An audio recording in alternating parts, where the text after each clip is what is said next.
તો નવસારી જિલ્લા સહિત ઉપરવાસની અંદર ભારે મેઘ ખાંગા જેવી પરિસ્થિતિ જોવા મળી રહી છે અને ભારે મેઘ ખાંગાની સ્થિતિના કારણે કાવેરી નદીએ રૌદ્ર સ્વરૂપ ધારણ કર્યું છે।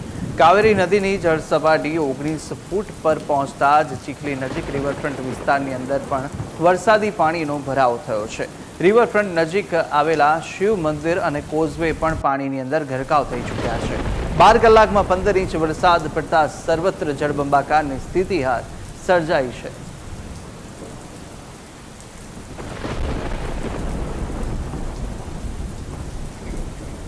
તો આ દ્રશ્યો આપ જોઈ રહ્યા છો, નવસારીના આ દ્રશ્યો છે। કાવેરી નદીએ રૌદ્ર સ્વરૂપ ધારણ કર્યું અને ભારે ધસમસતા પ્રવાહના જે પાણી છે તેના પ્રવાહ છે તે અત્યારે રહેણાંક વિસ્તારની અંદર પ્રવેશી રહ્યા છે અને સાથે સુરક્ષાનો ચાંપતો બંદોબસ્ત પણ ગોઠવી દેવામાં આવ્યો છે। લોકોને નદીની આસપાસ ન રહેવા માટે સૂચન આપવામાં આવ્યું છે, કારણ કે ઉપરવાસમાં ભારે વરસાદને કારણે જે પાણીની આવક થઈ રહી છે નદીમાં, ત્યારે તેને લઈને જ હવે નદીએ રૌદ્ર સ્વરૂપ ધારણ કર્યું છે।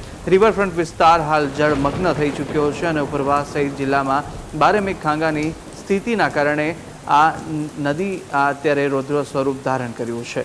કાવેરી નદીના દ્રશ્યો છે કે જ્યાં આસપાસમાં આવેલું શિવ મંદિર પણ પાણીમાં ગરકાવ થઈ ચૂક્યું છે, તો સાથે રિવરફ્રન્ટ પર પણ પોલીસ દ્વારા બંદોબસ્ત ગોઠવી દેવામાં આવ્યો છે। કોઈ આસપાસ ન જાય તે માટે પણ લોકોને સૂચનો આપવામાં આવી રહ્યા છે।